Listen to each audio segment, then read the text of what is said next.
Night draped itself across the Galactic Peace Forum like a velvet curtain, dimming the edges of the mile-wide chamber until everything shimmered in cool blue starlight.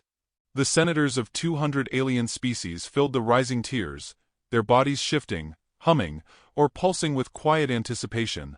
The air vibrated with the thrum of translators, breath masks, and bioluminescent nerves. And right in the center of that swirling cosmos of power walked one human, General Madison Hale, appearing far too relaxed for someone representing a species considered the softest in the galaxy. She strolled with a warm, almost neighborly smile, her boots tapping smartly against the crystalline floor. She wore her crisp uniform with a modest collection of medals, none flashy, none intimidating, though each one whispered an altogether different truth about her reputation. Humans knew her as the tactician who won battles without raising her voice. Aliens knew her as the woman whose polite tone preceded outcomes that could never be explained through logic alone. Still, she moved as if entering a community town hall rather than a gathering of the most powerful authorities in known space. The Zargothi guards were stationed on either side of the central walkway, towering 8-foot soldiers encased in armor like volcanic stone molded around serpentine muscle. Their species was old enough to remember when dinosaurs roamed Earth, and they often spoke of humans with a tone that hovered somewhere between amusement and disdain. One such guard, bristling with ceremonial spikes, narrowed his glowing orange eyes as Madison approached. His upper mandible clicked with irritation. Humans, in his opinion, smiled too much and survived too easily. She stopped before him and offered a hand, the human gesture meant to signal goodwill. "Evening, friend," she said, cheerful and composed as if greeting a neighbor across a suburban fence. He didn't take her hand. The chamber quieted, the way a forest stills when a predator steps into clearing. The guard's gravel-roughened voice grated against the translator's filters. "Human," he rumbled. "You do not stride into the high assembly without acknowledgement. Learn respect." Madison lifted her brows slightly, the expression somewhere between curious and amused. "Respect is mutual," she replied gently, lowering her hand but keeping her posture open. Her voice carried an almost musical calm, reaching even the furthest seats, where delicate avian species tilting their heads tried to interpret her ease. The guard's mandibles flexed. Without warning, without provocation beyond his wounded pride, he struck her across the face with the back of his plated hand. The sound cracked through the room like a gunshot. A vibration rippled across the floor. Several species flinched. Some hissed in shock. Others leaned forward, ready to witness what they assumed would be a human collapse. Madison didn't fall. Her head turned slightly with the blow, a lock of hair drifting across her cheek. When she looked back at him, there was no fury. No fear. No trembling outrage. Only a slow, almost disappointed exhale as she brushed the strand of hair behind her ear. She might as well have been responding to a spilled drink, not an assault meant to fracture her skull. "You shouldn't have done that," she murmured, her tone soft, almost empathetic, as though regretting what must now follow. The nearest delegates felt the shift first.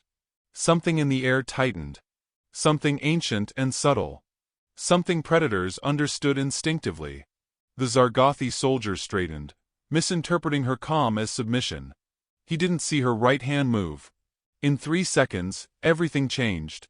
First second. Madison stepped in, a smooth, efficient pivot placing her exactly within the gap in his armor plating.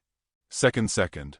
The heel of her palm drove upward with a precision that suggested both an intimate study of Zargothi physiology and an unsettling lack of hesitation. Third second.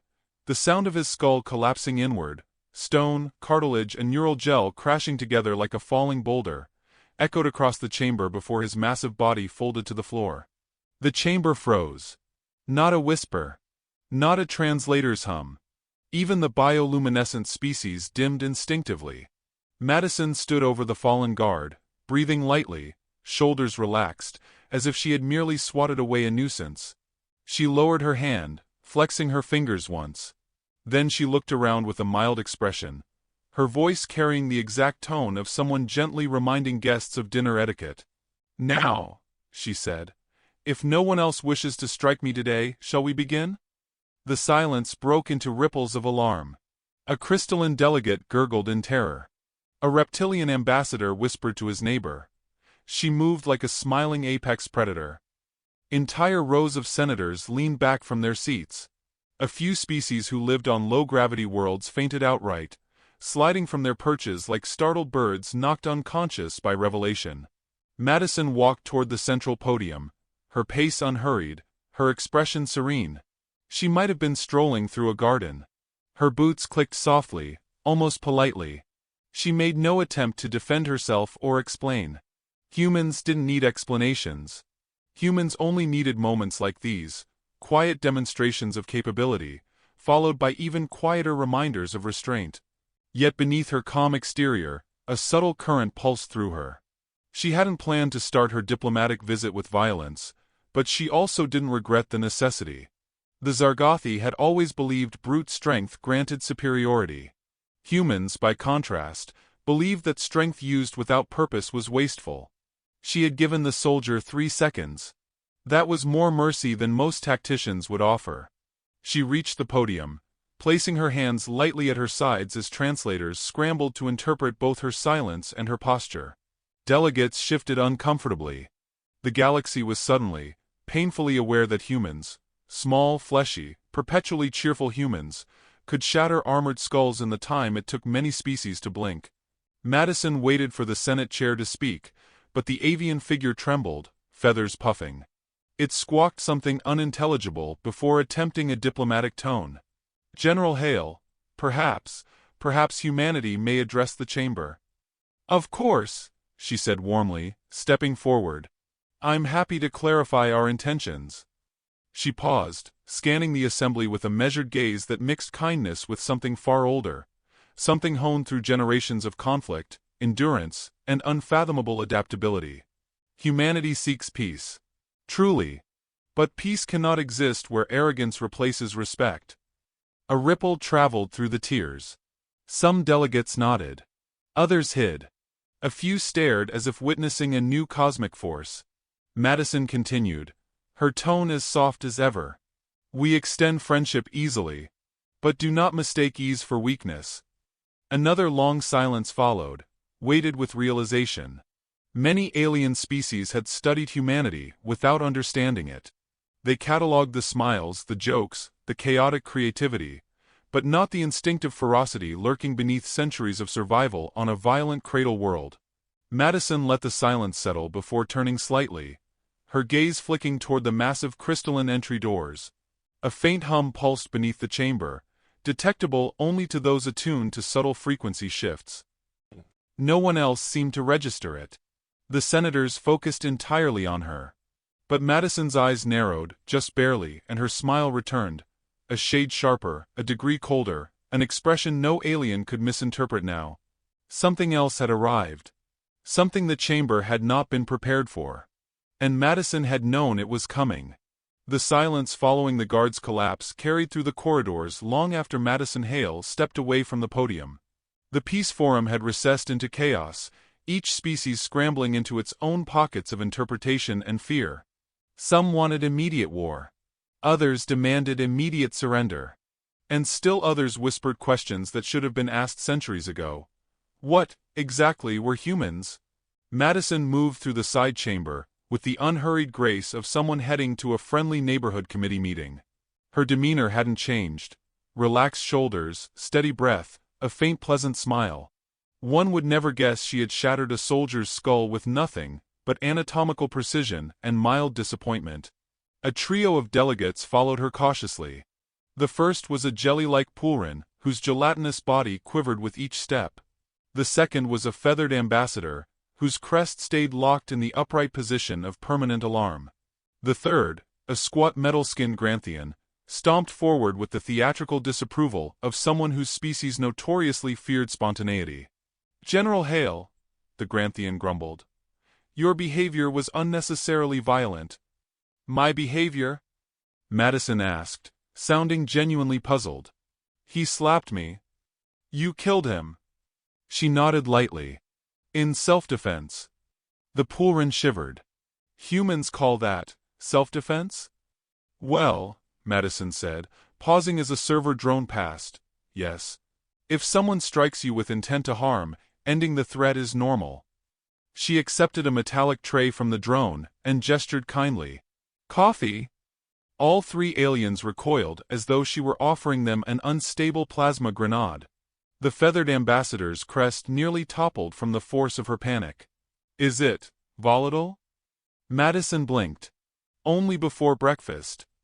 The aliens exchanged horrified looks. Humor, she had learned long ago, rarely translated well to species without a concept of sarcasm. Still, it amused her how they tiptoed around basic Earth commodities, as though each beverage contained classified weaponry. She raised her mug, inhaling the steam, letting the warmth soften the cool tension inside her. Relax, she said. It's just coffee. Humans drink it to stay awake. Stay awake for what? The Pulrin whispered. Combat readiness? For paperwork, she said with gentle honesty. They stared at her like she'd spoken a prophecy of doom. Somewhere in the background, she heard a higher-ranking Lithorian officer whisper to his aide. They consume stimulants recreationally. They must be preparing for extended conflict. Madison sipped her coffee. We consume it because our mornings are terrible, she murmured, though she doubted any alien understood the peculiar human ritual of forcing oneself into consciousness using bitter liquid and stubborn optimism. A diplomatic chime sounded, summoning delegates back to the main chamber. Madison walked toward the hall in trance, her gaze sweeping the ornate sculptures and holographic sigils that adorned the walls. She admired the artistry, though she suspected some civilizations would panic if she commented. They never understood when she meant something sincerely. Half the galaxy believed compliments were coded threats. A reptilian senator stepped into her path. His scales shimmered with tension. You have destabilized the assembly. No, Madison corrected softly. The assembly was already unstable. I simply revealed the cracks. He studied her face, eyes narrowing. Your species hides something. Every species hides something, she replied. Humans simply hide it politely. They entered the hall together. The once orderly chamber now resembled a storm cloud of nervous movements. Delegates perched higher in their seats, ensuring maximum distance from the human general. The Zargothi delegation had entirely withdrawn, their absence vibrating through the empty rows like an accusation. Madison ascended to the central platform. Her posture remained impeccably neutral, neither aggressive nor apologetic. 1,000 eyes watched her. The Senate chair cleared her avian throat. Humanity must clarify its intent, she said. After today's display. Of course, Madison said. Humanity wants peace. Always has. Murmurs sparked like static through the crowd. She continued, voice steady, soothing, yet edged with truth. We adapt. We negotiate. We compromise. We try very hard to get along. Sometimes too hard. A few aliens frowned, unsure whether that was confession or threat. But, she added, peace cannot be built on condescension. If you treat us as fragile, we will shatter the illusion. If you treat us as equals, we will be allies. The Senate chair fluttered nervously. Your species is unpredictable. Adaptable, Madison corrected kindly. And transparent, when transparency is useful. A crystalline senator leaned forward. Then explain your strength. Your physiology contradicts historical analysis. Yes, another snapped. Humans should not be capable of breaking Zargothi bone. Madison took a breath. She knew what they wanted, but she also knew what they feared. The truth would scare them. Lies would insult them. So she chose a third path. Human honesty with human charm. Homo sapiens evolved on a world that tried to kill us every day, she said lightly. We ran from predators. Climbed cliffs. Crossed deserts. We lost resources constantly. We endured famine, ice ages, and each other. We learned to smile so our enemies underestimated us. The chamber trembled. We learned to fight so our children wouldn't die. We learned humor so we wouldn't go mad. And when the universe opened its door, we walked through it with the same instinct we always had. Be kind first. If kindness fails, be efficient. One entire wing of delegates shifted in their seats. Their unease built like pressure in a hull plate. Madison's personal comlink buzzed in the quiet, vibrating once against her wrist. A coded message from Earth Command flashed across her display. Phase 1 ready. She masked the flicker in her expression, lowering her wrist as though pausing only to adjust her sleeve. The galaxy didn't need to know anything about Earth's preparations yet. Fear motivated negotiations. Terror derailed them. A small, round Kithari representative raised a trembling appendage. General Hale, is humanity preparing for war? War? Madison echoed with a light chuckle. No. Humans don't prepare for war. We prepare for possibilities. Possibilities? The Kithari squeaked. For instance, she said, the possibility that someone might decide to harm us. A cold shiver swept the audience.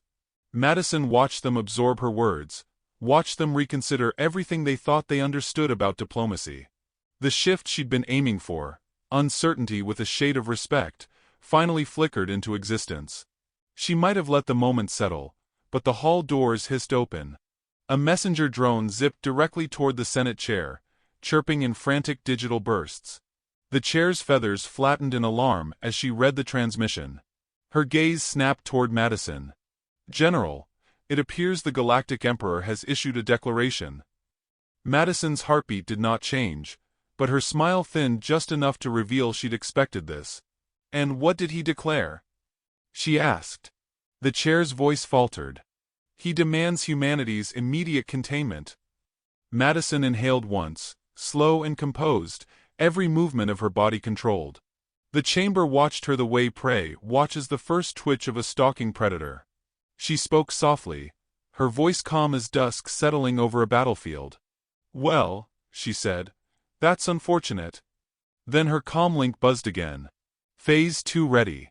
And the room, though they didn't know why, suddenly felt far too small. News of the shattered Zargothi skull traveled faster than official channels could contain it. Within hours, 1,000 worlds replayed the footage in loops, analyzing every fraction of Madison Hale's movement. Experts dissected her posture. Engineers calculated the force of her strike. Military strategists debated whether this was an anomaly or a warning.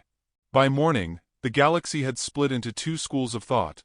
Those who believed humans were terrifying, and those who believed humans were even more terrifying than the first group estimated.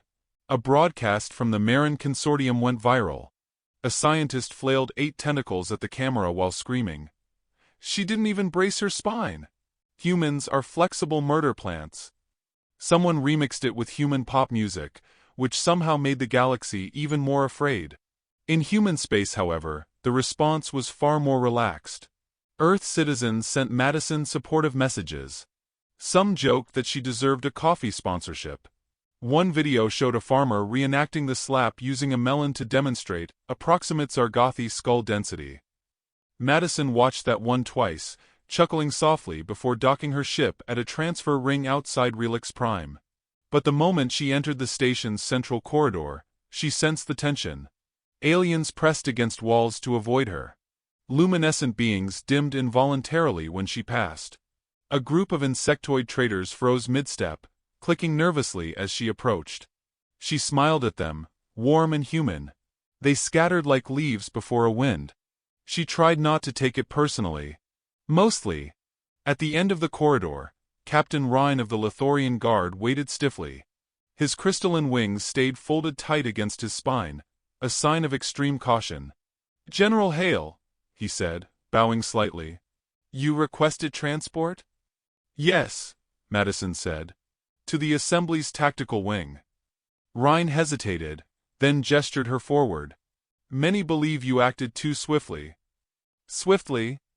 Madison echoed. He attacked me. Some species do not understand proportion. They didn't understand restraint either, she said, her voice gentle but edged. If I hadn't acted, they'd interpret humanity's silence as permission. Rhine absorbed the statement in thoughtful quiet. He'd never understand human psychology, not fully, but he understood consequences. And he had seen the recording enough times to know that Madison's response had not been reckless. It had been measured. Intentional. Controlled. She followed him into the shuttle bay, where dozens of vessels prepared for emergency deployment following the Emperor's containment decree. Engineers scrambled. Pilots ran diagnostics. Officers argued over possible human strategies. Rumors swirled like magnetic storms. One officer whispered, "Humans are mobilizing." Another said, "I heard they have weapons hidden under every embassy." A third murmured, "They smile because they know something." Madison stepped past them. "Yes," she said lightly, "we do." They froze. She didn't elaborate. Mystery, she'd learned, was its own form of leverage. The shuttle lifted from the bay, slicing through Relix Prime's atmosphere, until stars stitched themselves across the black. Rhine focused on navigation, while Madison studied the sprawling lights of orbital stations. She could feel the galaxy's fear building, each rumor, each headline, each whispered warning weaving into a tapestry of panic. Her comm link vibrated. A brief text. Phase 2 confirmed. Proceed. She exhaled slowly. The galaxy mistook human readiness for aggression. But readiness, to humanity, meant survival. It meant they had learned from every disaster, every war, every storm their homeworld threw at them. Humans didn't prepare because they wanted destruction. They prepared because they refused to be erased. Rhine cleared his throat. "General, if I may ask, what exactly is Phase 2? "Insurance," she said softly. "A precaution, nothing more." He swallowed. "Against whom?" "Against whoever forgets we asked for peace first." The shuttle glided toward the Assembly's tactical headquarters, a fortress of metals and holographic shielding. It glittered like a star carved into mechanical form. But even here, where order and discipline should have ruled, the corridors churned with agitation. Screens displayed news of entire fleets mobilizing. Some species fortified their borders. Others fled to outer systems. A few even demanded preemptive strikes against humanity, though no one volunteered to lead such an operation. Madison walked through the halls untouched but not unobserved. Every pair of eyes, multiple, compound, or lens-based, followed her. She moved with deliberate calm, her expression soft, her steps quiet. Panic thrived on the unknown. So she made herself known. Predictable pace, controlled gestures, steady breath. Yet even her gentleness only magnified the tension. An anxious Palcari tactician approached her. "General Hale, we've seen footage from Earth. Your people train by running toward explosions." "Why?" Madison smiled. "We don't run toward explosions. We run to assess risks." "And the shouting?" he asked desperately. "So much shouting." "Motivation," she said kindly. "Humans are loud when enthusiastic." The tactician trembled. "We believe your species may be inherently hazardous." "Harmful?" she suggested. "No," he whispered. "Hazardous. As in, your danger is ambient." Madison couldn't disagree. They reached the command balcony overlooking the main operations floor. Dozens of alien officers reviewed galactic projections, tracking escalating chaos. Madison scanned the data, noting patterns, fleeing transports, bristling defense walls, scattered attempts to predict human response. They hadn't noticed the one pattern that mattered most: humanity's silence. That silence was calculated. A whisper rolled across the room. "She's here." Another. "The human." Another, softer still. "The polite one." Madison faced them. "Status?" An officer stammered. "Galactic sectors 12 through 19 have entered lockdown. The Emperor has summoned every allied fleet. They expect humanity to retaliate." She leaned on the railing. "Humanity doesn't retaliate unless forced. Many believe they have forced you." "Belief," Madison said, "is not fact." But she saw it in their faces. They didn't believe her. Her calm unnerved them more than aggression would have. And she knew why. Predators didn't raise their voices. They didn't bare their fangs. They simply waited for the right moment. A young technician approached with trembling hands. "General Hale, reports indicate your homeworld has activated orbital shadows." That made the entire balcony ripple with alarm. Orbital shadows, massive stealth formations capable of obscuring fleet signatures, were rumored to be mythical. Yet Earth had them. Madison nodded once. Standard defensive protocol. Defensive? A senator shrieked. It blocks half our scanners. Yes, she said. We prefer privacy. The room spiraled into uproar. Officers shouted. Screens flickered. Fear ignited like wildfire. Madison watched it all quietly, though a knot formed beneath her sternum. Fear was useful, but too much fear cornered civilizations into desperate decisions. She needed to control the tempo. She lifted a hand. Everyone breathe. It was such a human instruction that the entire balcony fell silent, confused. Madison continued, voice low, steady, soothing. Humanity did not escalate this. The Emperor did. We have made no hostile move. Our defenses are precautionary, not predatory. Her words softened a portion of the room, but only a portion. The rest stared at her, as though waiting for her to peel back a mask and reveal the true human underneath. Ryan approached her cautiously. General, what happens now? She glanced at her comlink. A new message pulsed. Phase 3 awaiting trigger.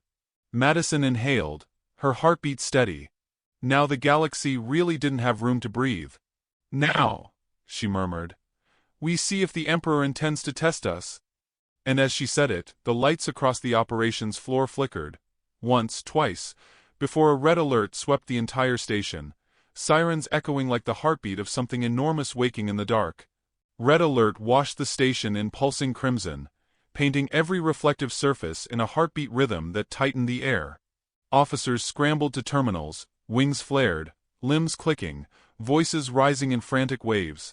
But Madison Hale stood perfectly still on the command balcony, her profile lit by the boiling glow of emergency lights, her expression steady, eerily steady, as though she had expected this moment to arrive down to the second. Ryan approached her cautiously, crystalline wings trembling. General, this signal, it's the Emperor's fleet. They've locked onto our coordinates. They're preparing a total containment perimeter. Madison looked out through the observation window as shapes emerged from warp, a ring of colossal dreadnoughts encircling the station like mechanical titans closing their fists. Their armor glinted with imperial insignia, cannons powering up with awful precision. The Emperor wasn't just threatening containment. He was announcing dominance. A murmur rippled through the balcony. If humanity resists, they will be destroyed, another whispered. Madison raised a hand, silencing them. The Emperor isn't here to negotiate. He's here to frighten you. She glanced at Ryan. But fear works both ways. Her comlink vibrated once. Phase 3 enabled. Stand by. A slow breath left her lungs. She turned toward the panicking assembly, her voice soft yet carrying through the chaos like a guiding star. Everyone stay calm. Humanity isn't launching an attack. Not today. Then what is humanity doing? An officer demanded. Your shadows block every scan. Your silence is suffocating the galaxy. Madison walked past him, descending the steps toward the central tactical platform. We are preparing the truth, she said.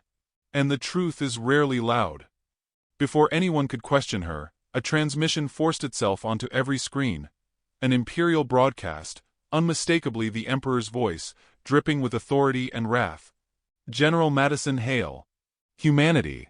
Stand down. Submit to containment. Your species has proven itself dangerously unstable.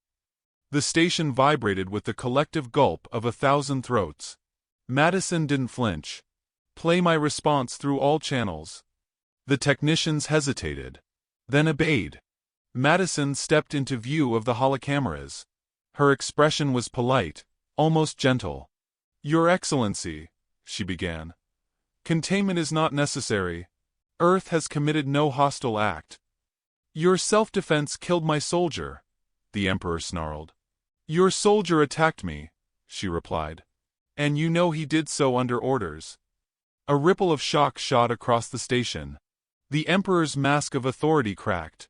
Humanity must be controlled. Madison tilted her head. If you believe that, you should have acted centuries ago. Now? You're far too late. The Emperor surged forward in the projection. You presume too much. No, Madison said softly. I presume nothing. We planned. The Emperor laughed, a horrible metallic rasp. Your planet is isolated. Your fleets are minimal. Your technology is primitive. What plan could you possibly have? Madison lifted her wrist. The comlink pulsed once more. She uttered a single sentence. Initiate the net. Space answered. The stars blinked, literally blinked, as thousands of invisible human stealth units decloaked across the Emperor's fleet perimeter. They appeared not with grand explosions or boasts, but with a silent shimmer, a quiet unveiling of something impossibly patient. Tiny, efficient, perfectly placed, each drone nestled beside an Imperial warship's critical systems. Rhine gasped. They were here all along. Everywhere, Madison confirmed. Humans hid them in the dark because no one ever looks closely at creatures they think are harmless.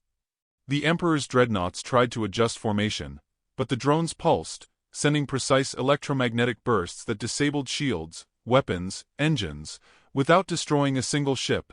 The Imperial Armada froze in space like statues carved from hubris. Panic exploded across the station. Madison raised her voice just enough. No casualties. Humanity has no desire for slaughter. But we will not be caged. The Emperor's projection flickered with disbelief. Impossible. Your species should not possess such capability. Madison's smile sharpened. It's astonishing what you can build when everyone assumes you're too weak to matter. The Emperor roared. Humanity has deceived us. No, she corrected. Humanity adapted.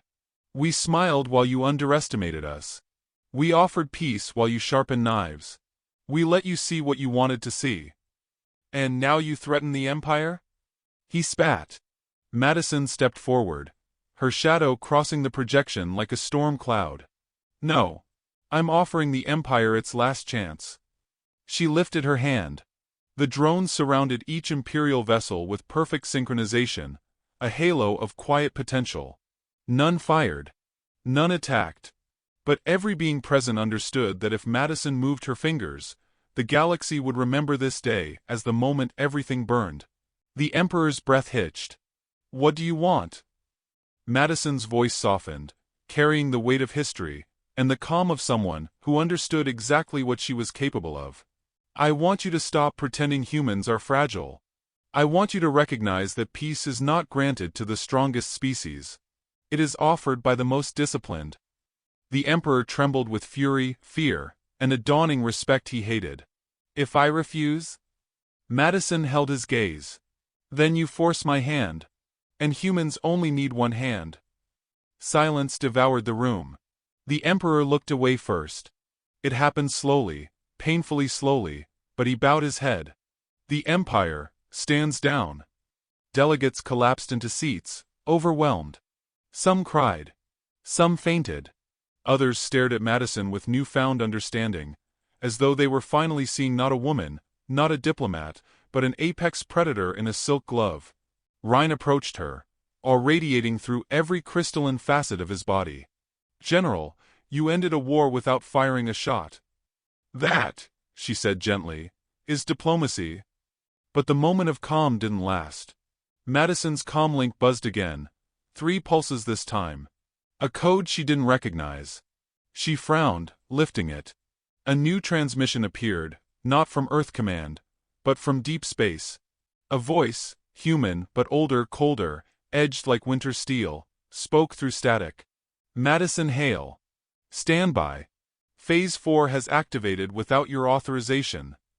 Her breath stopped. And beyond the Emperor's disabled fleet, something enormous moved in the dark.